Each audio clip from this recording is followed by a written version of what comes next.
हम ये चाहिए अम्मा अम्मा हम ही दरिया पे जाब है अम्मा। अब समझावे अब बतावे हमन के डाटे कुछ नहीं हुआ वाला बाटे। ले इनके लोग सबूत कहत रही ना, सबूत मिल गया हमन के हाथ गोड़ टूटा टूटा बाटे। आई बोला पुलिस है अम्मा, बोला एफआईआर दर्ज करा दो ना 3 मिलन के नाम में। हां अम्मा हां दीदी ठीक कहत बाटी। अरे दादा रे दादा तनी भर चलत रहन छटकत रहन घूमत रहन, अब वहां बंद कई दी हमार हाथवा टूटा हुआ तब कौनो फर्क नहीं पड़त, लेकिन गड़वा तूर दी दादा। जल्दी कर अम्मा जल्दी कर, लगा पुलिस वाला लगा फोन में लगाओ। अब बोला यानी के तीनों जनी के जेली में डाल के चक्की पिसाओ अम्मा पिसाओ। का दीदी लोग का तहरे लोग बड़ी आए बाटू। अरे बहन हथवा गड़वा टूटा बाटे, जब पुलिस का डंडा पड़ी ना पिछवाड़ा पे तो अखियां खुली तहरे लोग निकाए। अरे बुटुल्ले ना कुछ बोल।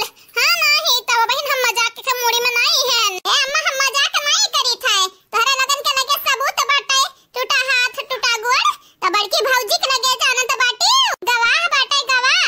छोटे से लइका सयान तक, बड़ा से लइका जवान बूढ़ तक हमरे बड़की भौजी कुंवरे बाटी ने। कहां कैसे कहबू करिया गुठुल्ली ते का करी वर बाटे रे। आजा दीदी अम्मा कोना पूछे पछरे वाली बात बाटे, हम अपने भौजाई के तरफ रहबे कि तोहरे तरफ रहबे दादा। हां बहनी लोग भैया लोग बाबू लोग हम सही कहेन ना, हम अपने बड़की भौजी को रहबे कहे से हमरे आरे गार है हमार बड़की भौजी खड़ी होती क्या और नहीं खड़ा हुआ था है नहीं तो। बहनी लोग भैया लोग बाबू लोग जे काल के वीडियो में कमेंट किए रहा अपन अपन नाम सुन ली हो, लास्ट में बोली जाई आप सब के नाम। चैनल का सब्सक्राइब कर दी है, वीडियो का लाइक कर दी हो, अब वीडियो नीचे तो प्यारा प्यारा कमेंट जरूर से जरूर करियो।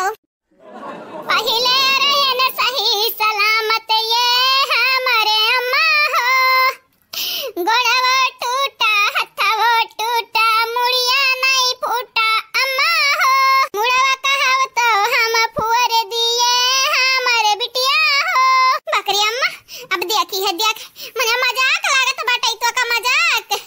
ये अम्मा मजाक नहीं हुए, बड़ा जोर पिरात है अम्मा, चिलकत बाटे हथवा गोड़वा चिलकत बाटे जैसे ही लागत है अब बेदमानी करी जाई। करिया लड़की देख नहीं अनहन के गोड़वा हथवा सही में टूटा बाटे कि डरामा की है बाटिंग खाली। ये बड़की जीजी डरामा की है भैया, अगर पता चला तो इनके लोगन के हम सही में तोड़ दिया भाई। हां नहीं तो बहुत कला बधारत है ना, लेकिन अब बर्दाश्त नहीं हुई जीजी, अब बर्दाश्त नहीं हुई। कहां बूढ़ा कौन डॉक्टर लगे लइगा बाटे अपना कुल पट्टी वट्टी लबटी आए लाए बाटे आ ई कौन डॉक्टर चेक करके बता है कि हथवा टूट गए गोड़ टूट गए है नहीं तो हमरे तो सिनवा बैठी रही है। अब लिया कन्हानी का प्रूफ देख पर कि हथवा टूटा है गोड़वा टूटा है कि नहीं।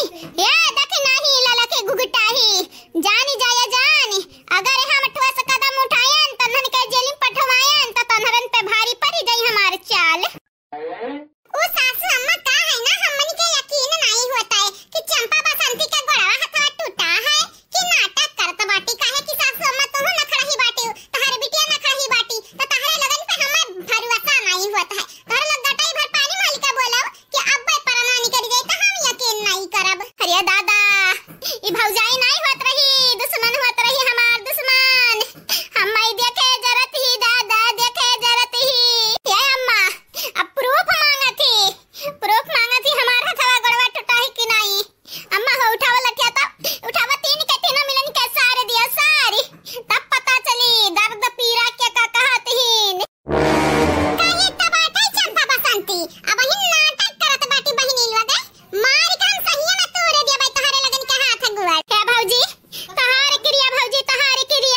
हुसैन जी, ब्रिजेश राजपूत जी, दिव्यांश यादव जी, मानी कुंवर जी, आप चारों के शुक्रिया शुक्रिया, बहुत बहुत शुक्रिया। अंजू सिंह जी, निदा बानो जी, पूजा यादव जी, कादिर शेख जी, आप सब लोगन के तहे दिल से धन्यवाद। विवेक यादव जी, वंदना गौतम जी, मीनू सिंह जी, अनु सिंह जी, आप चारों के तहे दिल से शुक्रिया।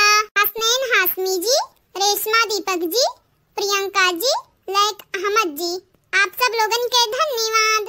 रणबीर सिंह जी, इंदू जी, सुप्रिया जी, उमा देवी जी, आप सब लोगन के शुक्रिया शुक्रिया and thank you so much. CB Pandey ji, हरे राम कुमार जी, दीपिका पांडे जी, राधे श्याम जी, गुड्डू खान जी, आप सब लोगन के शुक्रिया शुक्रिया, बहुत बहुत शुक्रिया। हाँ तो बहनी लोग भैया लोग इतने रहा कमेंट वाला नाम भी बोल दिया बाटन।